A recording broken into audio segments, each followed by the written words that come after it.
அனைவருக்கும் கடல் அங்காடி வணக்கங்கள். நம்ம இப்போ நிற்கிற இடம், இந்த இடத்த வந்து பழைய கல்லோரம் அப்படின்னு சொல்லுவாங்க. இந்த பழைய கல்லோரம் அப்படின்னு சொல்லுவாங்க. இந்த ஃபைபர் படகு, இந்த சின்ன சின்ன படகுலாம் இருக்குல்ல, இந்த படகு விசை படகு சொல்லுவாங்க. இல்லை, இது வந்து ஃபைபர் படகு.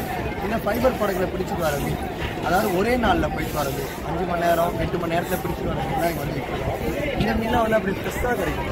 உங்களுக்கு வந்து தங்கி இருக்கு கிடைக்கிற மீன்லாம் கிடையாது. இந்த மீனை வந்து ஃப்ரெஷ்ஷாக கிடைக்கும். அதை எப்படின்னு சொல்லிட்டீங்கன்னா உயிரோட கிடைக்கிற மாதிரியே இருக்கும். இங்கே வந்து வலையிலேருந்து எடுத்து வராங்க. இது வந்து ஒரு உடம்புக்கு வந்து ரொம்ப ஆரோக்கியமாகவும் நல்ல இதுவாகவும் இருக்கும். இங்கே வந்து எப்படி பார்த்தீங்கன்னா இந்த இடத்துல யார் வேணாலும் வந்து வாங்கலாம். அதாவது ஹோல்சேலாகவும் இருக்கும், ரீட்டெயிலாகவும் இருக்கும். ஹோல்சேலாக வந்து நீங்கள் வந்து ஃபுல்லாகவும் எடுத்துக்கலாம், இல்லை ரீட்டெயிலாக வந்து ஒரு நாளைக்கு தேவையான மீன் வந்து எடுத்துக்கலாம்.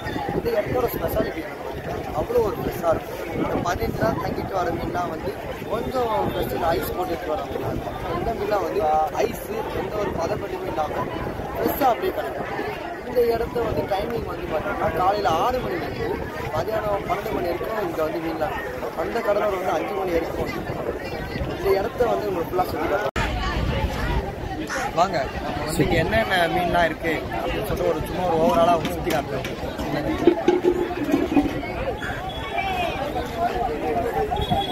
இந்த மாதிரி பெரிய பெரிய மீன் கூட இங்கே இருக்கும். இந்த மாதிரி பெரிய பெரிய மீன் இதெல்லாம் வந்து இறா. இந்த இறாலே வந்து 3 வகையான இறாலாம் இருக்குது. இதை விட பெருசுலாம் இருக்குது. இதெல்லாம் ஒரு நாளே பிடிச்சிருக்காங்க.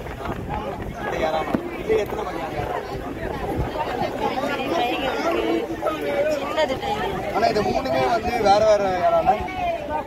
இது வந்து பெரிய சைஸ். இதோட கலர் ஏன் வித்தியாசமா இருக்கு? இது வந்து டைகர் இறா. டைகர்லேயே வந்து சின்ன சின்ன டைகர் இறா சொல்லுவாங்க. இது வந்து பொடி இறா. இது வந்து இதோட அக்கா இறா. இது வேற இறா, ஆனா இது வந்து இதோட அக்கா இறா. இது தங்கச்சி இறாவா? தங்கச்சி. இது இதோட சின்ன. இங்க வந்து எப்படி வந்து 3 வகையான இறா இருக்கு. 3மே வந்து வித்தியாசமான இறா. ஆனா இந்த 3த்தை வச்சு பல செய்யலாம். அது என்னென்ன செய்யலாம்னா ஃப்ரை பண்ணலாம், கொக்கு வைக்கலாம், அதை சொல்லுவாங்க பாருங்க, பிரியாணி பண்ணலாம், குழம்பு வைக்கலாம், வறுக்கலாம், எல்லாமே பண்ணலாம். அது இது வந்து 3மே வந்து வேற. இது குட்டி, இது இதோட கொஞ்சம் பெரிய சைஸ் அக்கா, டைகர் அக்கா. இது இதோட பெரிய சைஸ், இது ஒரு இறா. இது வந்து ஒரு அக்கா, ஒயிட் அக்காவா? ஒயிட் அக்கா. இந்த அக்கா சொல்றாங்க இது வந்து ஒயிட் அக்கா. இது கருப்பு அக்கா, இது ஒயிட் அக்கா. ஆனா டேஸ்ட் வந்து கருப்பு அக்காக்கு தான் பயங்கரமா இருக்கும். நல்லா இருக்கும். நன்றி. அடுத்த வீடியோல பார்க்கலாம். நானும் பிரபு.